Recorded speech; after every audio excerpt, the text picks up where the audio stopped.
मासिक शिवरात्रि हर महीने कृष्ण पक्ष की चतुर्दशी तिथि को मनाई जाती है।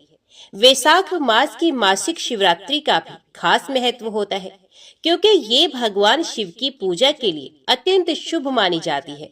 इस दिन श्रद्धालु भगवान शिव की पूजा अर्चना, व्रत और रात्रि जागरण करते हैं, जिससे उन्हें शिव जी की विशेष कृपा प्राप्त होती है। मान्यता ये है कि मासिक शिवरात्रि का व्रत करने से जन्म जन्मांतर के पाप नष्ट होते हैं और आत्मा को शुद्धता प्राप्त होती है। इस दिन व्रत व पूजन करने से जीवन में सुख, समृद्धि और शांति बनी रहती है। जो महिलाएं सौभाग्यवती होना चाहती हैं या अपने वैवाहिक जीवन में सुख चाहती हैं, वे इस व्रत को श्रद्धा से करती हैं। मासिक शिवरात्रि का व्रत साधक को आत्मिक बल प्रदान करता है और ध्यान व साधना में सफलता दिलाता है। इस व्रत को करने के लिए सुबह स्नान कर स्वच्छ वस्त्र धारण करें, व्रत का संकल्प लें और दिन भर फलाहार करें। रात्रि में भगवान शिव की पूजा अर्चना करें। बेलपत्र, जल, दूध, धतूरा, अक्षत, चंदन और भस्म चढ़ाएं। ओम नमः शिवाय मंत्र का जप करें और रात्रि में जागरण करें। और इस व्रत का पारण अगले दिन करना होता है। तो आज के वीडियो में आप सुनेंगे मासिक शिवरात्रि की पौराणिक कथा। वामदेव नाम से प्रसिद्ध एक महातपस्वी शिव योगी हुए थे, जो सुख दुख आदि द्वंद से रहित, निर्गुण, शांत, असम, समदर्शी, आत्माराम, क्रोध को जीतने वाले तथा ग्रह और गृहिणी से हीन थे। सबके ऊपर दया करने में संलग्न रहने वाले वे महात्मा एक दिन स्वेच्छा अनुसार घूमते फिरते बड़े भयंकर क्रोधचारण्य में जा पहुंचे। उस निर्जन वन में कोई भूख प्यास से व्याकुल अत्यंत भयानक ब्रह्म राक्षस रहता था। वामदेव जी को देखकर उन्हें खा जाने के लिए वह राक्षस बड़े वेग से उनकी ओर दौड़ा। उसे आते देखकर योगीश्वर वामदेव तनिक भी विचलित नहीं हुए। उस घोर ब्रह्म राक्षस ने वेग से दौड़कर उन्हें पकड़ भी लिया, पर वामदेव के अंगों का स्पर्श होते ही उसकी सारी पाप राशि तत्काल नष्ट हो गई और उसे अपने पूर्व जन्म का स्मरण हो आया। जैसे चिंतामणि अर्थात स्पर्श मणि का स्पर्श करके लोहा भी स्वर्ण हो जाता है, और जैसे मान सरोवर में आकर कौवे भी हंस हो जाते हैं, और जिस प्रकार एक बार भी अमृत पी लेने पर मनुष्य अजर अमर देवता हो जाता है, उसी प्रकार महात्मा पुरुष अपने दर्शन तथा स्पर्श मात्र से पापियों को भी तत्काल पवित्र कर देते हैं। अतः सत्संग दुर्लभ होता है।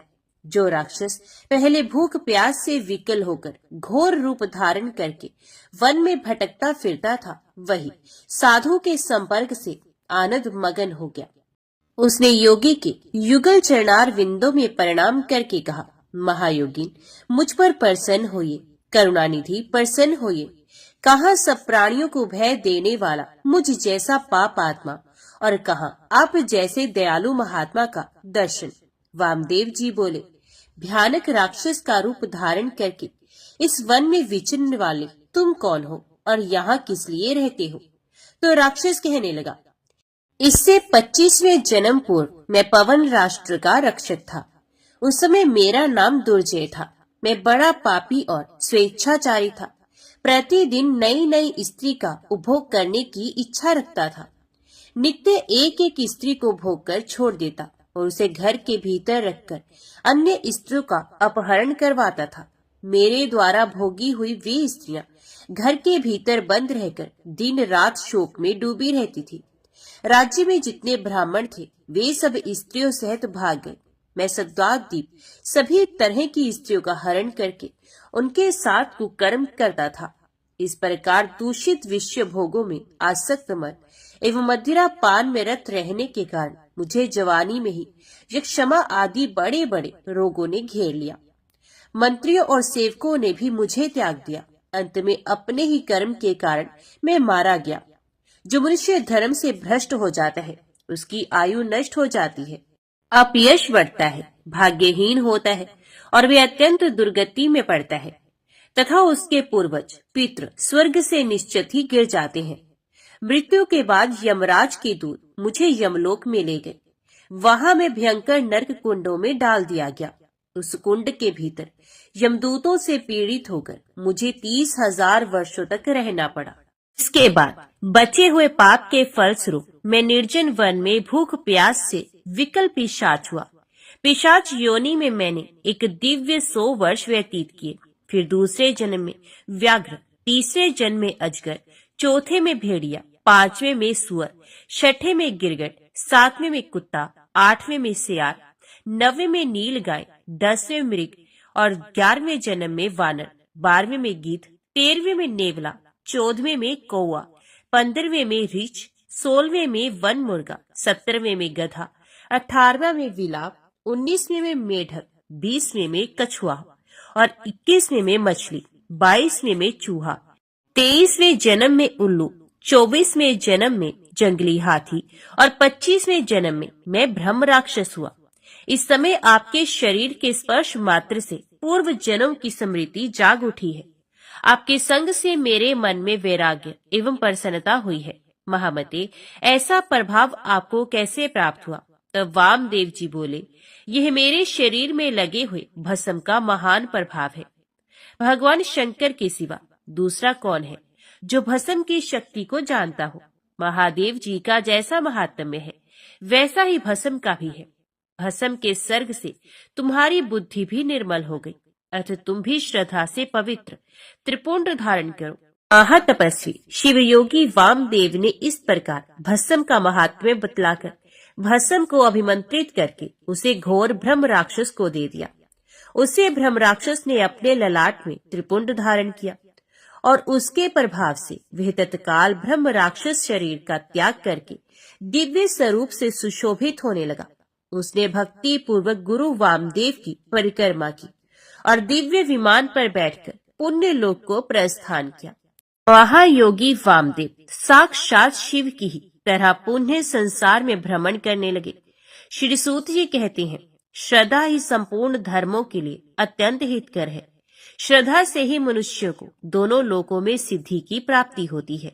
श्रद्धा से भजन करने वाले पुरुष को पत्थर की मूर्ति भी फल देने वाली होती है। श्रद्धा भक्ति से पूजा करने पर अज्ञानी गुरु भी सिद्धिदायक हो जाता है। श्रद्धा से जप किया हुआ मंत्र अव्यवस्थित होने पर भी फल देता है और फलदाता बनता है। श्रद्धा से पूजा करने पर देवता नीच पुरुष को भी फल देने वाले होते हैं। अश्रद्धा से की हुई पूजा, दान, यज्ञ, तप और व्रत सभी निष्फल होते हैं। मंत्र, तीर्थ, ब्राह्मण, देवता, ज्योतिषी, औषधि तथा गुरु में जिसकी जैसी भावना होती है उसे वैसी ही सिद्धि प्राप्त होती है। इसके विषय में एक अत्यंत अद्भुत उपाख्यान बताया जाता है, जिसके श्रवण से सब मनुष्यों की अज्ञानता, अश्रद्धा तत्काल ही नष्ट हो जाती है। पूर्व काल में किसी वन में एक भील रहता था जिसका नाम था गुरुध्रुव। उसका कुटुंब बड़ा था तथा वे बलवान और क्रूर स्वभाव का होने के साथ ही क्रूरतापूर्ण कर्म में तत्पर रहता था। वह प्रतिदिन वन में जाकर मृगों को मारता और वहीं रहकर नाना प्रकार की चोरियां करता था। उसने बचपन से ही कभी कोई शुभ कर्म नहीं किया था। इस प्रकार वन में रहते हुए उस दुरात्मा भील का बहुत समय बीत गया।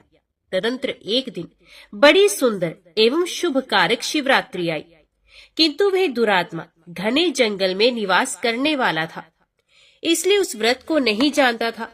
उसी दिन उस भील के माता पिता और पत्नी ने भूख से पीड़ित होकर उससे याचना की, वनेचर हमें खाने को दो।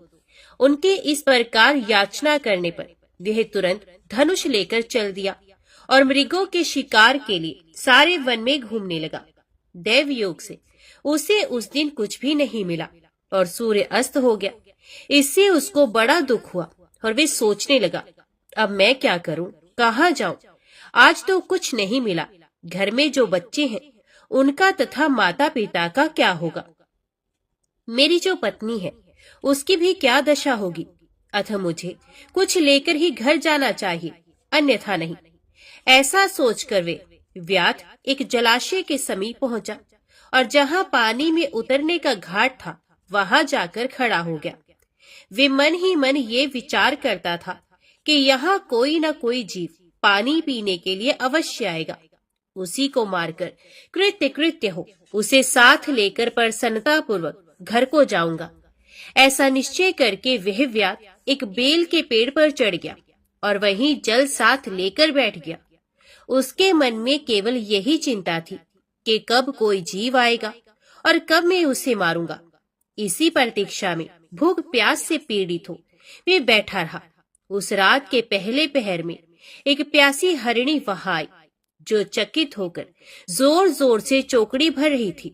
उस मृगी को देखकर व्याध को बड़ा हर्ष हुआ और उसने तुरंत ही उसके वध के लिए अपने धनुष पर एक बाण का संधान किया। ऐसा करते हुए उसके हाथ के धक्के से थोड़ा सा जल और बिलपत्र नीचे गिर पड़े। उस पेड़ के नीचे शिवलिंग था। उक्त जल और बिलपत्र से शिव की प्रथम पहर की पूजा संपन्न हो गई। उस पूजा के महात्म्य से उस व्याध का बहुत सा पातक तत्काल नष्ट हो गया। वहां होने वाली खड़खड़ाहट की आवाज को सुनकर हरिणी ने भय से ऊपर की ओर देखा। व्याध को देखते ही वे व्याकुल हो गई और बोली, हे व्याध, तुम क्या करना चाहते हो? मेरे सामने सच सच बताओ। हरिणी की वह बात सुनकर व्याध ने कहा, आज मेरे कुटुंब के लोग भूखे हैं, अतः तुमको मारकर उनकी भूख मिटाऊंगा, उन्हें तृप्त करूंगा।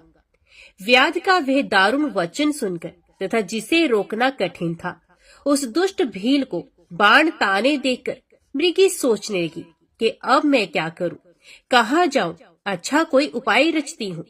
ऐसा विचार कर उसने वहां इस प्रकार कहा, भील, मेरे मांस से तुमको सुख होगा। इस अनर्थकारी शरीर के लिए इससे अधिक महान पुण्य का कार्य और क्या हो सकता है। उपकार करने वाले प्राणी को इस लोक में जो पुण्य प्राप्त होता है उसका 100 वर्षों में भी वर्णन नहीं किया जा सकता। परंतु इस समय मेरे सब बच्चे मेरे आश्रम में ही हैं। मैं उन्हें अपनी बहन को अथवा स्वामी को सौंपकर लौट आऊंगी। वनेचर, तुम मेरी इस बात को मिथ्या न समझो। मैं फिर तुम्हारे पास लौट आऊंगी, इसमें संशय नहीं है। सत्य से ही धरती टिकी हुई है, सत्य से ही समुद्र अपनी मर्यादा में स्थित है और सत्य से ही निर्झरों से की धाराएं गिरती रहती हैं। सत्य में ही सब कुछ स्थित है।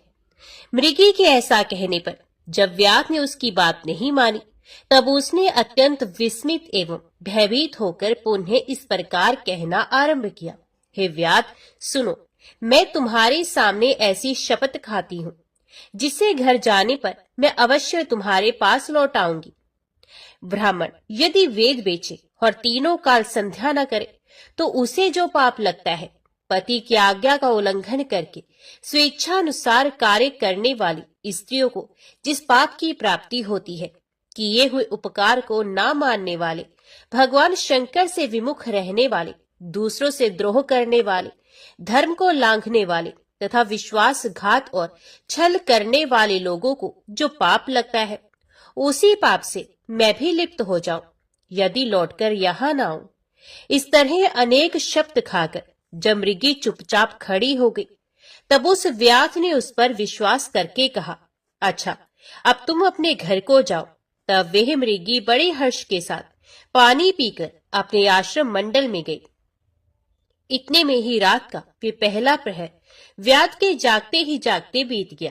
तब उस हिरणी की बहन दूसरी मृगी, जिसका पहली ने स्मरण किया था, उसी की राह देखती हुई जल पीने के लिए वहां आ गई। उसे देखकर भील ने स्वयं बाण को तरकस से खींचा। ऐसा करते समय पुनः पहले की ही भांति भगवान शिव के ऊपर जल और बेलपत्र गिरे। उसके द्वारा महात्मा शंभू की दूसरे प्रहर की पूजा संपन्न हो गई। यद्यपि वह प्रसंग वशी हुई थी, तो भी व्याध के लिए सुखदायिनी ही हो गई। मृगी ने उससे बाण खींचते देख पूछा, फर्नीचर, यह क्या करते हो? व्याध ने पूर्वत उत्तर दिया, मैं अपने भूखे कुटुंब को तृप्त करने के लिए तुझे मारूंगा। ये सुनकर वह मृगी बोली, हे व्याध, मेरी बात सुनो, मैं धन्य हूँ। मेरा देह धारण करना सफल हो गया, क्योंकि इस अनित्य शरीर के द्वारा उपकार होगा। परंतु मेरे छोटे छोटे बच्चे घर में हैं, अतः मैं एक बार जाकर उन्हें अपने स्वामी को सौंप दूं, फिर तुम्हारे पास लौट आऊंगी। व्याध बोला, तुम्हारी बात पर मुझे विश्वास नहीं है, मैं तुझे मारूंगा, इसमें संशय नहीं है, ये सुनकर वे हरिणी भगवान विष्णु की शपथ खाती हुई बोली, हे व्याध, जो कुछ मैं कहती हूँ उसे सुनो। यदि मैं लौटकर ना आऊं तो अपना सारा पुण्य हार जाओ, क्योंकि जो वचन देकर उससे पलट जाता है वे अपने पुण्य को हार जाता है। जो पुरुष अपनी विवाहिता स्त्री को त्याग कर दूसरी के पास जाता है, वैदिक धर्म का उल्लंघन करके कपोल कल्पित धर्म पर चलता है, भगवान विष्णु का भक्त होकर शिव की निंदा करता है, माता पिता की निधन तिथि को श्राद्ध आदि ना करके उसे सूना बिता देता है तथा मन में संताप का अनुभव करके अपने दिए हुए वचन को पूरा करता है, ऐसे लोगों को जो पाप लगता है वही मुझे भी लगे। यदि मैं लौटकर ना आऊं। उसके ऐसा कहने पर व्याध ने उस मृगी से कहा, जाओ। मृगी जल पीकर हर्षपूर्वक अपने आश्रम को गई। इतने में ही रात का दूसरा प्रहर भी व्याध के जागते जागते बीत गया। इसी समय तीसरा प्रहर आरंभ हो जाने पर मृगी के लौटने में बहुत विलंब हुआ। जान चकित हो व्याध उसकी खोज करने लगा। इतने में ही उसने जल के मार्ग में एक हिरण को देखा। वह बड़ा रिष्ट पुष्ट था। उसे देखकर वनेचर को बड़ा हर्ष हुआ और वे धनुष पर बाण रखकर उसे मार डालने को उद्यत हुआ। ऐसा करते समय उसके प्रारब्धवश कुछ जल और बिलपत्र शिवलिंग पर जा गिरे। उससे उसके सौभाग्य से भगवान शिव की तीसरे प्रहर की पूजा संपन्न हो गई। इस तरह भगवान ने उस पर अपनी दया दिखाई। पत्तों के गिरने आदि का शब्द सुनकर उस मृग ने व्याध की ओर देखा और पूछा, क्या करते हो? तो व्याध ने उत्तर दिया, मैं अपने कुटुंब को भोजन देने के लिए तुम्हारा वध करूंगा। व्याध की ये बात सुनकर हरिण के मन में बड़ा हर्ष हुआ और तुरंत ही व्याध से इस प्रकार बोला, मैं धन्य हूं, मेरा रिष्ट पुष्ट होना सफल हो गया, क्योंकि मेरे शरीर से आप लोगों की तृप्ति होगी। जिसका शरीर परोपकार के काम में नहीं आता उसका सब कुछ व्यर्थ चला गया। जो सामर्थ्य रहते हुए भी किसी का उपकार नहीं करता है उसकी वह सामर्थ्य व्यर्थ चली जाती है तथा वह परलोक में नरकगामी होता है। परंतु एक बार मुझे जाने दो, मैं अपने बालकों को उनकी माता के हाथ में सौंपकर और उन सबको धीरज बंधाकर यहाँ लौट आऊंगा। उसके ऐसा कहने पर व्याध मन ही मन बड़ा विस्मित हुआ। उसका हृदय कुछ शुद्ध हो गया था। उसके सारे पाप पुंज नष्ट हो चुके थे। उसने इस प्रकार कहा, जो जो यहाँ आए वे सब तुम्हारी ही तरह बातें बनाकर चले गए, परंतु वे वंचक अभी तक यहाँ नहीं लौटे हैं। मृग, तुम भी इस समय संकट में हो, इसलिए झूठ बोलकर चले जाओगे। फिर आज मेरा जीवन निर्वाह कैसे होगा? मृग बोला, व्याध, मैं जो कुछ कहता हूँ उसे सुनो। मुझ में असत्य नहीं है। सारा चराचर ब्रह्मांड सत्य से ही टिका हुआ है। जिसकी वाणी झूठी होती है उसका पुण्य उसी क्षण नष्ट हो जाता है। तथापि भील, तुम मेरी सच्ची प्रतिज्ञा सुनो। संध्या काल में मैथुन तथा शिवरात्रि के दिन भोजन करने से जो पाप लगता है, झूठी गवाही देने, धरोहर को हड़प लेने तथा संध्या ना करने से द्विज को जो पाप होता है वही पाप मुझे भी लगे। यदि मैं लौटकर ना आऊं, जिसके मुख से कभी शिव का नाम नहीं निकलता, जो सामर्थ्य रहते हुए भी दूसरों का उपकार नहीं करता, पर्व के दिन श्रीफल तोड़ता, अभक्ष्य भक्षण करता तथा शिव की पूजा किए बिना और भस्म लगाए बिना भोजन कर लेता है, इन सब का पातक मुझे लगे यदि मैं लौट कर ना आऊं। उसकी बात सुनकर व्याध ने कहा, जाओ शीघ्र लौटना। व्याध के ऐसा कहने पर मृग पानी पीकर चला गया। वे सब अपने आश्रम पर मिले। तीनों ही प्रतिज्ञाबद्ध हो चुके थे। आपस में एक दूसरे के वृत्तांत को भली भांति सुनकर सत्य के पास से बंधे हुए उन सब ने यही निश्चय किया कि वहां अवश्य जाना चाहिए। इस निश्चय के बाद वहां बालकों को आश्वासन देकर वे सब के सब जाने के लिए उत्सुक हो गए। उस समय जेठी मृगी ने वहां अपने स्वामी से कहा, स्वामी, आपके बिना यहाँ बालक कैसे रहेंगे? प्रभु, मैंने ही वहां पहले जाकर प्रतिज्ञा की है, इसलिए केवल मुझको जाना चाहिए। आप दोनों यहीं रहें। उसकी यह बात सुनकर छोटी मृगी बोली, बहन, मैं तुम्हारी सेविका हूँ, इसलिए आज मैं ही व्याध के पास जाती हूँ, तुम यहीं रहो। ये सुनकर मृग बोला, मैं ही वहां जाता हूँ, तुम दोनों यहाँ रहो, क्योंकि शिशुओं की रक्षा माता से ही होती है। स्वामी की ये बात सुनकर उन दोनों मृगियों ने धर्म की दृष्टि से उसे स्वीकार नहीं किया। वे दोनों अपने पति से प्रेम पूर्वक बोली, प्रभु, पति के बिना इस जीवन को धिक्कार है। तब उन सब ने अपने बच्चों को सांत्वना देकर उन्हें पड़ोसियों के हाथ में सौंप दिया और स्वयं शीघ्र ही उस स्थान को प्रस्थान किया जहां वह व्याध शिरोमणि उनकी प्रतीक्षा में बैठा था। उन्हें जाते देख उनके वे सब बच्चे भी पीछे पीछे चले आए। उन्होंने ये निश्चय कर लिया था कि इन माता पिता की जो गति होगी वही हमारी भी हो। उन सबको एक साथ आया देख व्याध को बड़ा हर्ष हुआ। उसने धनुष पर बाण रखा। उस समय पुनः जल और बिलपत्र शिव के ऊपर गिरे। उसे शिव की चौथे पहर की शुभ पूजा भी संपन्न हो गई। उस समय व्याध का सारा पाप तत्काल भस्म हो गया। इतने में ही दोनों मृगियां और मृग बोल उठे, व्याध शिरोमणि, शीघ्र कृपा करके हमारे शरीर को सार्थक करो। उनकी यह बात सुनकर व्याध को बड़ा विस्मय हुआ। शिव पूजा के प्रभाव से उसको दुर्लभ ज्ञान प्राप्त हो गया और उसने सोचा, ये मृग ज्ञानहीन पशु होने पर भी धन्य है, सर्वथा आदरणीय है, क्योंकि अपने शरीर से ही परोपकार में लगे हुए हैं। मैंने इस समय मनुष्य जन्म पाकर भी किस पुरुषार्थ का साधन किया, दूसरे के शरीर को पीड़ा देकर अपने शरीर को पोसा है। प्रतिदिन अनेक प्रकार के पाप करके अपने कुटुंब का पालन किया है।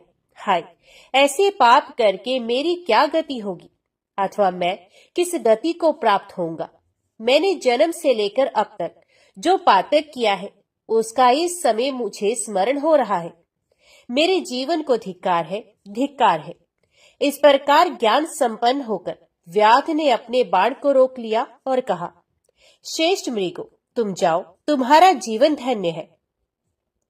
व्याध के ऐसा कहने पर भगवान शंकर तत्काल प्रसन्न हो गए और उन्होंने व्याध को अपने सम्मानित एवं पूजित स्वरूप का दर्शन कराया तथा कृपा पूर्वक उसके शरीर का स्पर्श करके उससे प्रेम से कहा, भील, मैं तुम्हारे व्रत से प्रसन्न हूँ, वर मांगो।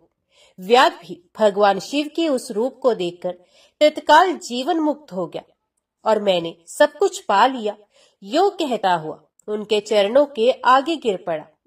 उसके इस भाव को देखकर भगवान शिव भी मन ही मन बड़े प्रसन्न हुए और उसे गुह नाम देकर कृपा दृष्टि से देखते हुए उन्होंने उसे दिव्य वर दिए। शिव भगवान बोले, हे व्याध, सुनो, आज से तुम ऋग्वेदपुर में उत्तम राजधानी का आश्रय ले दिव्य भोगों का उपभोग करो। तुम्हारे वंश की वृद्धि निर्विघ्न रूप से होती रहेगी। देवता भी तुम्हारी प्रशंसा करेंगे। हे व्याध, मेरे भक्तों पर स्नेह रखने वाले भगवान श्री राम एक दिन निश्चय ही तुम्हारे घर पधारेंगे और तुम्हारे साथ मित्रता करेंगे। तुम मेरी सेवा में मन लगाकर दुर्लभ मोक्ष पा जाओगे। इसी समय वे सब मृग भगवान शंकर का दर्शन और प्रणाम करके मृग योनि से मुक्त हो गए तथा दिव्य देहधारी हो विमान पर बैठकर शिव के दर्शन मात्र से शाप मुक्त हो दिव्य धाम को चले गए। तब से अर्बुद पर्वत पर भगवान शिव व्याधेश्वर के नाम से प्रसिद्ध हुए, जो दर्शन और पूजन करने पर तत्काल भोग और मोक्ष प्रदान करने वाले हैं। वह व्याध भी उस दिन से दिव्य भोगों का उपभोग करता हुआ अपनी राजधानी में रहने लगा। उसने भगवान श्री राम की कृपा पाकर शिव का सायुज्य प्राप्त कर लिया। अनजाने में ही इस व्रत का अनुष्ठान करने से उसको सायुज्य मोक्ष मिल गया। फिर जो भक्ति भाव से संपन्न होकर इस व्रत को करते हैं वे शिव का शुभ सायुज्य प्राप्त कर लें, इसके लिए तो कहना ही क्या है। संपूर्ण शास्त्रों तथा अनेक प्रकार के धर्मों के विषय में भलीभांति विचार करके इस शिवरात्रि व्रत को सबसे उत्तम बताया गया।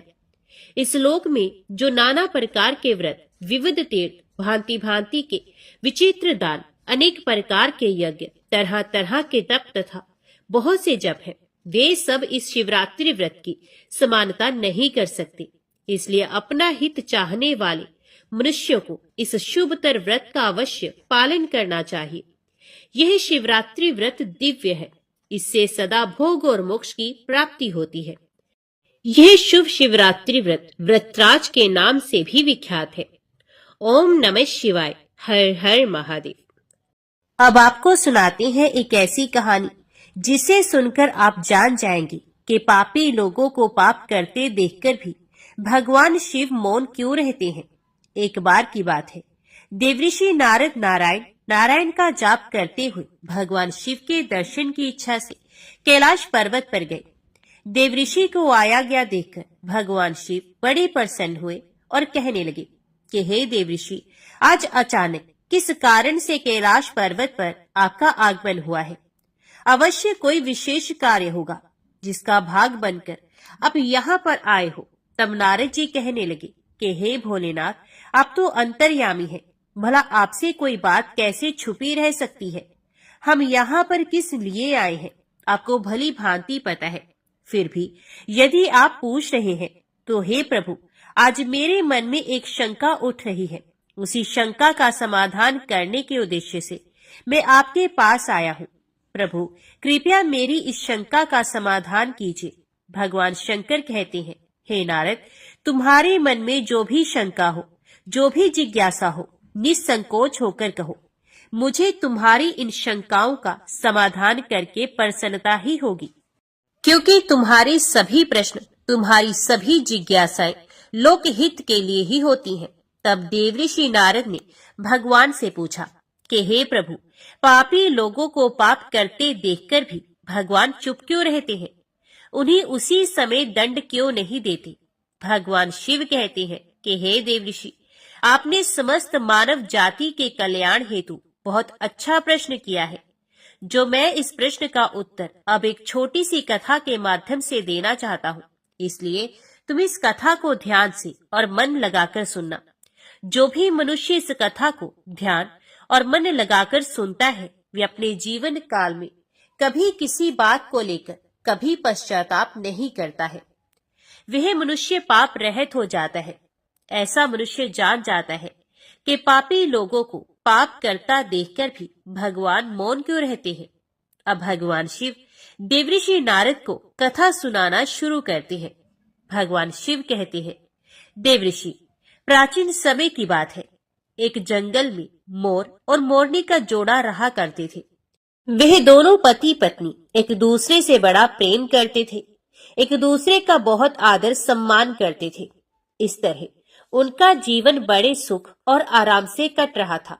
उनके जीवन में कभी किसी प्रकार का कोई दुख नहीं था। फिर एक दिन की बात है कि मोरनी अपने पति मोर से कहने लगी कि सुनो जी, भगवान की जिंदगी कितनी सुखी है, कितनी आराम भरी है, क्योंकि इनका काम तो सिर्फ दुनिया को चलाना होता है और वे तो बैठे बैठे ही पूरी दुनिया को चलाते हैं। उन्हें तो कोई मेहनत का काम करना नहीं पड़ता है और उन्हें उनके भक्त अच्छे अच्छे भोग भी लगाते हैं। अच्छे अच्छे उन्हें पकवान भी खाने को मिल जाते हैं। उन्हें खुद से पकवान भी नहीं बनाने पड़ते। दूसरी ओर ये देखो, हमारा जीवन कितनी मुश्किलों से भरा है। हम रोज अपना दाना पानी लोगों से छुप छुप कर जंगलों में ढूंढते हैं। मोरनी की बात सुनकर मोर कहने लगा, प्रिय, ऐसा नहीं है। भगवान का काम बहुत कठिन है। भगवान को यह पूरी सृष्टि चलाने के लिए कड़ी मेहनत करनी पड़ती है। कण कण का ध्यान रखना पड़ता है।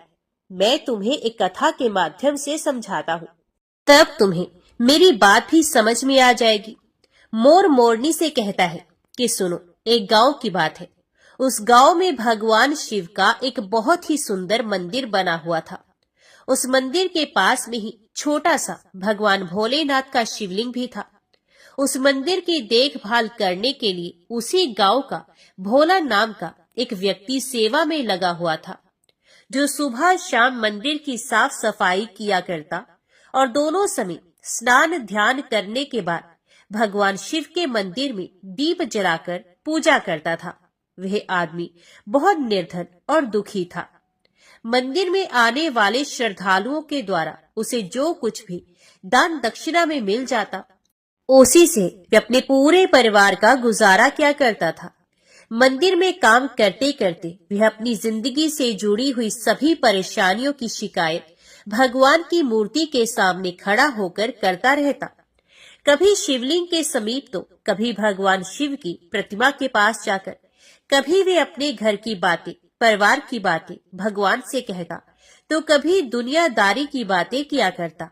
अब मोर आगे कहता है कि एक दिन की बात है, ये भगवान भोलेनाथ के शिवलिंग के सामने खड़ा होकर दोनों हाथ जोड़कर कुछ शिकायतें कर रहा था। कह रहा था कि हे भगवान, आपकी जिंदगी कितनी आरामदायक है। आप तो बस मंदिर में एक जगह आराम से बैठे रहते हैं और चुपचाप लोगों की प्रार्थनाएं सुनते रहते हैं। कोई आपको लड्डुओं का भोग लगा जाता है तो कोई प्रसाद चढ़ा देता है। तरह तरह की मिठाइयां और पकवान भी आपको यहीं बैठे बैठे खाने को मिलते रहते हैं। आपका जीवन कितना आसान है प्रभु, और मेरी जिंदगी देखो कितनी कठिन है। मेरी छोटी सी जिंदगी है, उसमें आपने हजारों तरह के दुख भर दिए हैं और हजारों तरह की परेशानियां मुझे आप दे रहे हैं। मैं दिन भर कड़ी मेहनत करता हूँ, तब कहीं 2 समय का खाना मैं अपने और अपने परिवार के लिए जुटा पाता हूँ। और दूसरी तरफ पापी और पाखंडी लोगों को देखो, दिन रात बुरे कर्मों में लिप्त रहते हैं, फिर भी बड़ी मौज की जिंदगी जी रहे हैं। उन्हें किसी बात की कोई चिंता नहीं।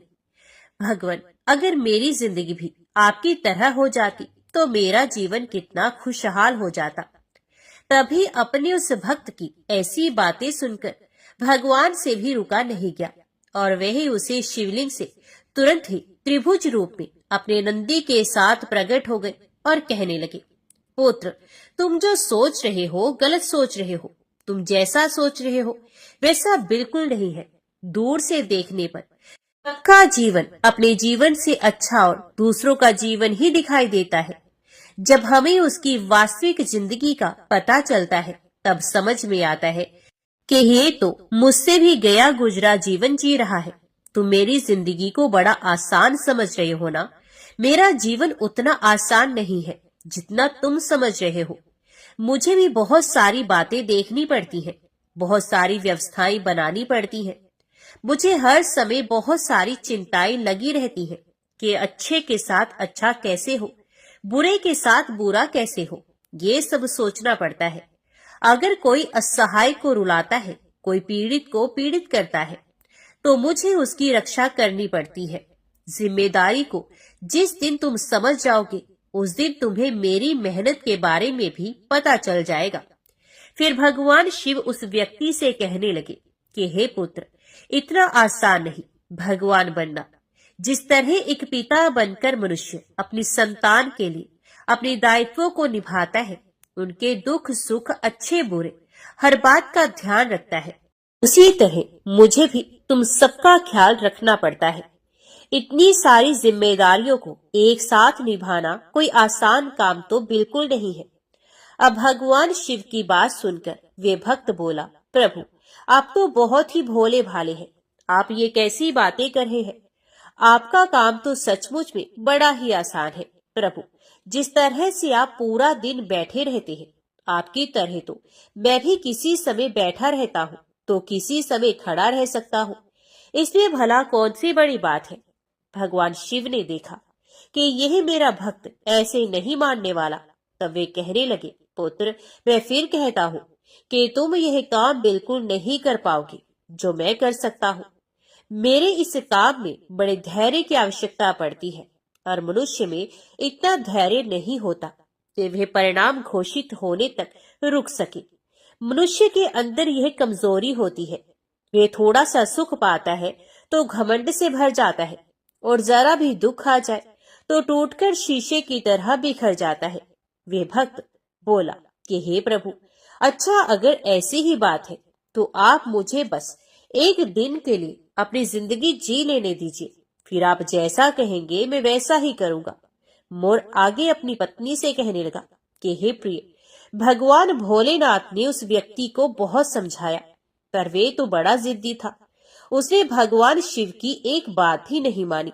फिर भोलेनाथ ने भी सोचा कि चलो मैं इसे एक दिन के लिए अपनी जिंदगी दे ही देता हूँ। कुछ लोगों पर उपदेशों की बातों का कोई असर होता ही नहीं। वे संसार की ठोकर खाने के बाद ही सही राह पर आते हैं। उस भक्त के साथ भी यही होना था। फिर भगवान शिव ने कहा कि बेटा ठीक है, मैं एक दिन के लिए तुम्हें भगवान बना देता हूँ और मेरी जिंदगी मैं तुम्हें जीने के लिए देता हूँ। फिर देखते हैं कि तुम मेरा काम किस ढंग से करते हो। भगवान शिव कहते हैं, और हाँ, मेरी जिंदगी जीने के लिए तुम्हें कुछ शर्तों का पालन भी करना होगा। तब भक्त बोला, हे भगवान, हे भोलेनाथ, मैं तो आपकी सारी शर्तें मानने के लिए तैयार हूँ। बताइए आपकी क्या क्या शर्तें हैं। तब भगवान शिव कहने लगे कि हे पुत्र, तुम ध्यान से सुनो। मंदिर में बहुत सारे लोग आएंगे और जाएंगे, जिसमें अच्छे लोग भी होंगे और बुरे लोग भी होंगे, क्योंकि भगवान पर तो सबका एक समान अधिकार होता है। अगर किसी पिता का एक बेटा नालायक निकले तो क्या वे उसे अपना बेटा नहीं मानेगा? इसी तरह अच्छे बुरे दोनों लोग मेरी संतान हैं, किंतु परिणाम मैं उनके उनके कर्म के अनुसार ही देता हूँ। अब भोलेनाथ आगे कहते हैं कि हे पुत्र, जब तुम भगवान बनकर मेरी जगह पर खड़े रहोगे तो तुम्हें अच्छा कहने वाले लोग भी आएंगे और बुरा कहने वाले लोग भी आएंगे। तब तुम्हें चुपचाप उनकी बातें सहन करनी होंगी और धैर्य के साथ बिना क्रोध किए उनकी बातों को सुनना भी होगा और उनके अच्छे बुरे हर कर्म को भी बारीकी से देखना होगा। तुम्हें अपनी तरफ से कुछ भी अपने भक्त से नहीं कहना होगा, चाहे कुछ भी हो जाए। उस भक्त ने कहा, ठीक है प्रभु, मुझे आपकी ये सारी शर्तें स्वीकार है। अब तो भगवान भोलेनाथ ने उस भक्त से एक दिन के लिए अपनी जिंदगी बदल ली। फिर एक दिन के लिए उसे भगवान ने शिवलिंग में विराजमान कर दिया और स्वयं सेवक बनकर मंदिर की सेवा करने लगे। फिर जब कुछ समय बीता तो क्या हुआ कि उसी नगर का एक धनी सेठ उस मंदिर में माथा टेकने के लिए आया और वे भगवान के आगे हाथ जोड़कर प्रार्थना करने लगा कि हे भगवान, मैंने अरबों रुपए लगाकर एक बहुत बड़े कारखाने का निर्माण कराया है। मुझे आप ऐसा आशीर्वाद दीजिए कि मेरा कारखाना बहुत तेजी से चलने लगे और मैं उससे बहुत सारा धन कमा सकूं। वे सेठ ऐसी प्रार्थना करने के बाद माथा टेकने के लिए जब नीचे झुका तो उसकी जेब से पैसों का भरा हुआ बटुआ निकलकर जमीन पर गिर पड़ा। लेकिन सेठ को अपना बटुआ दिखाई नहीं दिया, जिससे वे वहां से उठकर जाने लगा। उधर शिवलिंग में विराजमान भगवान शिव का भक्त ये सब देख रहा था। उसने देखा कि अरे, सेठ का बटुआ तो यहीं पर गिर गया है। एक बार तो उसके मन में आया, क्यों ना वे सेठ को आवाज लगाकर उसे कह दे कि तुम्हारा बटुआ यहीं पर गिर गया है। लेकिन अगले ही क्षण उसे भगवान शिव की शर्त याद आ गई, इसलिए वे कुछ भी नहीं बोला, वहीं पर विराजमान रहा। भोलेनाथ ने कहा, चाहे अच्छा हो या बुरा हो, तुम्हें बिल्कुल नहीं बोलना है। यही सोचकर भगवान बना हुआ भक्त चुप रहा। तभी उस मंदिर में एक बहुत ही गरीब आदमी आया और वे भगवान भोलेनाथ के शिवलिंग के समीप खड़ा होकर कहने लगा, हे भगवान, मैं बहुत गरीब आदमी हूँ। इस गरीबी में बड़े दुख और कष्ट का जीवन जी रहा हूँ। अब तो परिवार का पेट पालना भी मुश्किल हो रहा है। घर पर बीमार माँ है, उसका इलाज कराने के लिए मेरे पास पैसे तक नहीं है। मैं कहाँ से व्यवस्था करूं? प्रभु, कुछ समझ नहीं आ रहा। आगे मेरा जीवन कैसे चलेगा? प्रभु, आज तो मेरे पास मात्र 10 रुपए हैं। इनसे ना तो एक समय का राशन आ पाएगा और ना ही मेरी माँ की दवाई। कुछ कृपा कर दो भोलेनाथ, ताकि मेरी जरूरतें पूरी हो जाए। ऐसा कहकर बड़े दुखी मन से वह आदमी जब मंदिर से बाहर जाने लगा, तभी उसकी नजर पैसों से भरे एक बटुए पर पड़ी। उसने वह बटुआ तुरंत उठा लिया और उसमें बहुत सारे पैसे देखकर वे मन ही मन खुश होने लगा और भगवान को धन्यवाद देने लगा कि हे भोलेनाथ, आप तो वास्तव में बड़े महान हो। आपने मेरी प्रार्थना इतनी जल्दी सुन ली। अब इन पैसों से मैं अपने परिवार के लिए राशन की व्यवस्था करूंगा और अपनी बीमार माँ का इलाज भी कराऊंगा।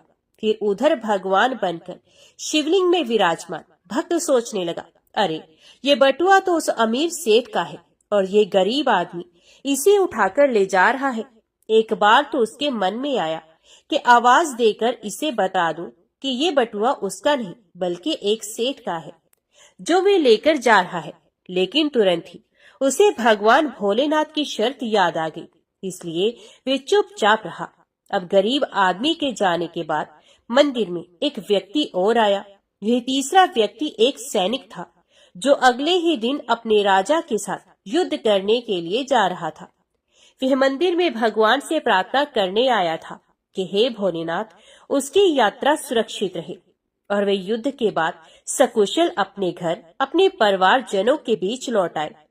वह सैनिक प्रार्थना कर ही रहा था कि इतने में ही वही व्यापारी अपने कुछ लोगों के साथ मंदिर में आया, जिसका पैसों से भरा हुआ बटुआ मंदिर में गिर गया था।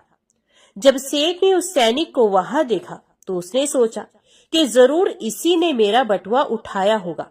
तब सेठ के कहने पर सेठ के लोगों ने उस सैनिक को पकड़ लिया और उसे पकड़कर ले जाने लगे। यह बात भगवान शंकर बने हुए उस भक्त को बिल्कुल भी सही नहीं लगी, क्योंकि वह सैनिक तो बिल्कुल निर्दोष था। बटुआ तो वह गरीब आदमी लेकर चला गया था। तब भगवान बने हुए भक्त को अपने सामने होता हुआ यह अन्याय का काम बिल्कुल पसंद नहीं आया और वे कहने लगा कि हे सेठ, तेरा बटुआ इसने नहीं चुराया है। तेरा बटुआ तो इसने पहले मंदिर में एक गरीब व्यक्ति आया था, उसने उठाया है। अब सेठ और उसके आदमी भला भगवान की बात क्यों न मानते। उन्होंने तुरंत सैनिक को छोड़ दिया और उस गरीब आदमी को पकड़ लाए। उससे सेठ का बटुआ भी छीन लिया। तब वह बेचारा बड़ा निराश हुआ। उधर जब एक दिन का समय पूरा हुआ तो भगवान भोलेनाथ मंदिर में आए और उधर भगवान बने हुए उस भक्त ने पूरे दिन का घटनाक्रम भगवान भोलेनाथ को सुनाया और बड़े गर्व से कहा कि हे प्रभु, आज मैंने एक सैनिक के साथ हो रहे अन्याय को होने से रोक लिया।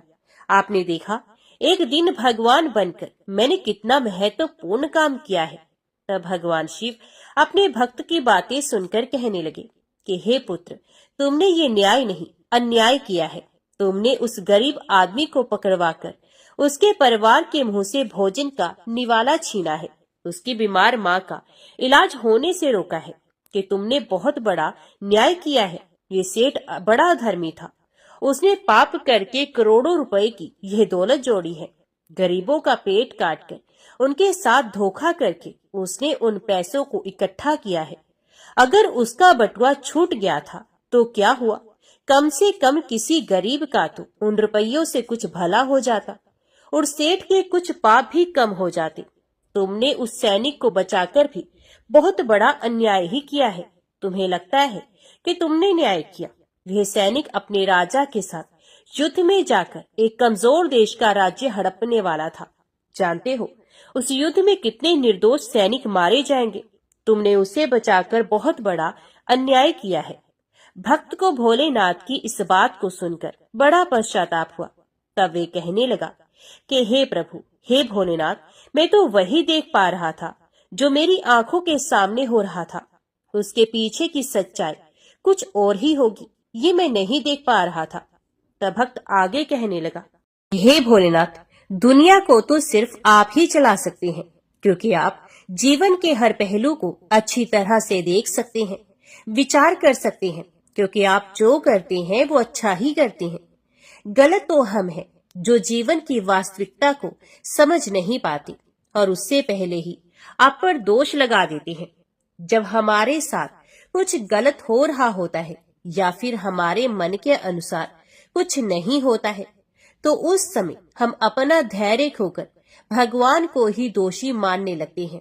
हम ये नहीं समझ पाते कि हमारे साथ हो रहे गलत काम में भी भगवान की कोई ना कोई योजना छुपी हुई होती है जो आगे चलकर हमारे लिए ही हितकारी हो सकती है।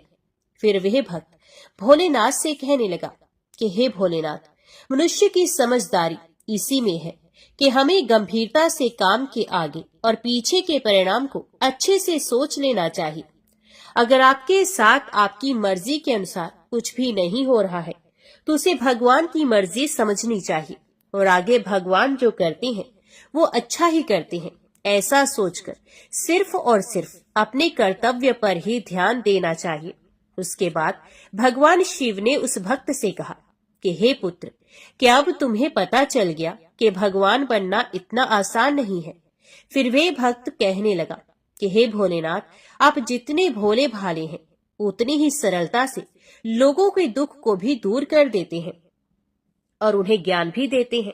हे प्रभु, अब मैं समझ गया हूँ कि कुछ भी बनना आसान है, लेकिन भगवान बनना बिल्कुल भी आसान नहीं। उसके बाद भगवान भोलेनाथ उस भक्त को तथास्तु कहकर वहां से सीधा कैलाश पर्वत पर पुनः पहुंच गए। अब भगवान शिव देवऋषि नारद से कहते हैं कि मोर अपनी पत्नी से कहने लगा कि हे प्रिय, अब बात करते हैं उन दो कारणों की जिनकी वजह से भगवान पाप होते हुए देखकर भी मौन रहते हैं। पहला कारण तो ये है कि भगवान तब तक आपकी मदद नहीं करेंगे जब तक आप दुनिया वालों पर निर्भर रहेंगे। जिस दिन आप खुद पर और भगवान पर पूरी तरह निर्भय हो जाएंगे, उस दिन वे आपकी सहायता के लिए अवश्य आएंगे। दूसरा कारण ये है कि भगवान मनुष्य के कर्म भी देखकर चलते हैं कि किस किस को कहां कहां पर किस किस कर्म का दंड मिलना चाहिए और किस किस कर्म का फल मिलना चाहिए। भगवान हमेशा आपके अगले और पिछले सभी कर्मों को देखकर ही हिसाब करते हैं। अगर आप भगवान के प्रति समर्पित हो गए हैं तो भगवान कभी भी आपके साथ कुछ भी बुरा नहीं होने देंगे। तब देवऋषि नारद इस कथा को सुनकर बहुत प्रसन्न हुए और कहने लगे कि हे प्रभु, आप ही संसार में आदि और अनंत है। आज आपने इस कथा को सुनाकर निश्चित ही मेरी शंका का समाधान कर दिया है। प्रभु, आपको बारंबार प्रणाम है। ऐसा कहकर नारायण नारायण कहते हुए देवऋषि नारद वहां से चले गए। ओम नमः शिवाय, हर हर महादेव।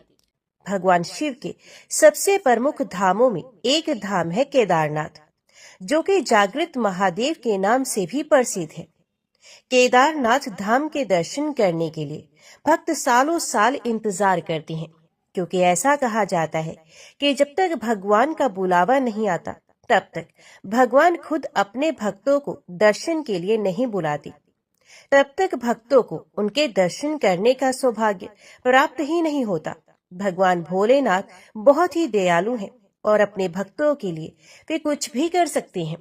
कहा जाता है कि भोले बाबा जिसे दर्शन देने की ठान लेते हैं उसे दर्शन देकर ही रहते हैं।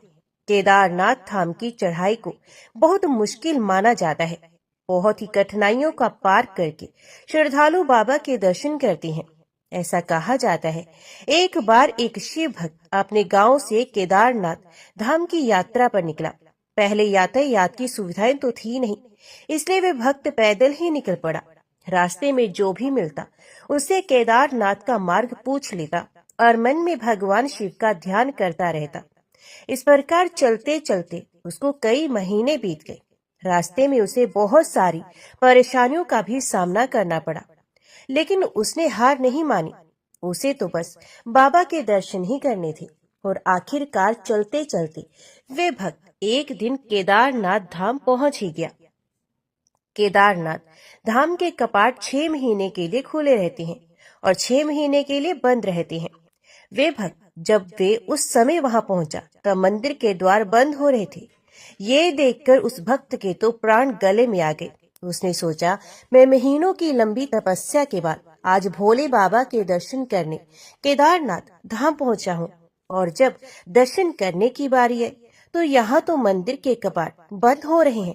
तब उसने पंडित जी से कहा, पंडित जी, मैं बहुत दूर से महीनों की यात्रा करके आया हूँ, कृपया बस एक क्षण के लिए अब दरवाजे खोलकर मुझे भोले बाबा के दर्शन करवा दीजिए। लेकिन केदारनाथ धाम का एक नियम है, वो ये है कि द्वार अगर एक बार बंद हो गए तो वही द्वार फिर 6 महीने के बाद ही खोले जा सकते हैं। ये जानकर वे भक्त बहुत रोया, बार बार भगवान को याद करने लगा कि प्रभु बस एक बार दर्शन करा दो। यह बार बार पंडित जी से प्रार्थना कर रहा था, लेकिन किसी ने भी उसकी नहीं सुनी, क्योंकि नियम तो नियम होता है। मंदिर के पंडित जी बोले कि बेटा, आप यहाँ अब 6 महीने के बाद ही आना। क्योंकि 6 महीने के बाद ही यहाँ के द्वार अब खुलेंगे। यहाँ पर 6 महीने बर्फ और भीषण ठंड पड़ती है। और ऐसा कहकर सभी लोग वहां से चले गए। वे भक्त वहीं पर बैठा रोता रहा। रोते रोते रात होने लगी और चारों तरफ अंधेरा छा गया। लेकिन उस भोले भक्त को विश्वास था कि भगवान शिव उसे दर्शन अवश्य देंगे, उस पर जरूर कृपा करेंगे। ये बहुत लंबे समय से भूखा और प्यासा भी था। बहुत जोर से उसे भूख प्यास लग रही थी। उसने सहसा किसी की आने की आहट सुनी। देखा कि सामने एक सन्यासी बाबा उसकी ओर ही आ रहे हैं। वे सन्यासी बाबा जब उसके पास आए तो आकर उसके पास में बैठ गए। ये देखकर सन्यासी बाबा ने उससे पूछा, बेटा तुम कहाँ से आए हो? भक्त ने सारा हाल उन बाबा को कह सुनाया और बोला, बाबा मेरा तो यहाँ पर आना ही व्यर्थ हो गया। बाबा जी ने उसे समझाया और खाने को भोजन दिया। फिर बहुत देर तक वे सन्यासी बाबा उस भक्त से बात करते रहे।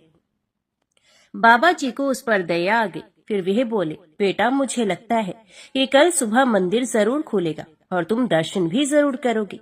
बात करते करते ना जाने उस भक्त को कब नींद आ गई। सूर्य के मध्यम मध्यम प्रकाश के साथ ही उस भक्त की आंख खुली। उसने इधर उधर उन सन्यासी बाबा को देखा जो रात भर उसके साथ थे, लेकिन इस समय वे कहीं भी दिखाई नहीं दिए।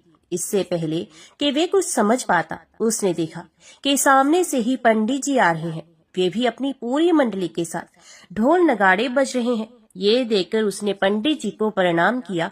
फिर बोला, पंडित जी कल तो आपने कहा था कि मंदिर अब 6 महीने बाद खुलेगा, इस बीच में कोई नहीं आएगा, लेकिन ये क्या, आप तो सुबह ही आ गए। पंडित जी ने उस भक्त को गौर से देखा, पहचानने की कोशिश की। फिर पूछने लगे, क्या तुम वही हो जो मंदिर का द्वार बंद होने पर आए थे और मुझसे बार बार आग्रह कर रहे थे, एक बार द्वार खोल दो, मैं भोले बाबा के दर्शन कर लूं। तो क्या तुम 6 महीने होते ही फिर वापस आ गए हो? उस भक्त ने आश्चर्य से कहा, नहीं पंडित जी, मैं तो कहीं भी नहीं गया। कल ही तो आप मुझे मिले थे और रात भर मैं यहीं पर सो भी गया, मैं कहीं नहीं गया। ये बात सुनकर अब पंडित जी के आश्चर्य का कोई ठिकाना नहीं रहा। उन्होंने कहा, लेकिन मैं तो 6 महीने पहले मंदिर बंद करके गया था और आज पूरे 6 महीने के बाद ही यहाँ आया हूँ। तुम 6 महीने तक यहाँ पर जिंदा कैसे रह सकते हो? बात सुनकर पंडित जी और सारी मंडली हैरान थी कि इतनी भयानक सर्दी में, इतनी बर्फबारी में एक अकेला व्यक्ति कैसे 6 महीने तक जिंदा रह सकता है। तब उस भक्त ने उन्हें सन्यासी बाबा के मिलने और उसके साथ की गई सारी बातें बता दी कि एक सन्यासी बाबा आए थे जो लंबे थे, जिनकी बड़ी बड़ी जटाएं थी, हाथ में त्रिशूल और एक हाथ में डमरू लिए हुए थे। मृगशाला उन्होंने पहन रखी थी। ये सुनते ही पंडित जी और सब लोग उस भक्त के चरणों में गिर गए और कहने लगे कि हमने तो सारी जिंदगी लगा दी, लेकिन प्रभु के दर्शन कभी नहीं कर सके। सच्चे भक्त तो तुम हो।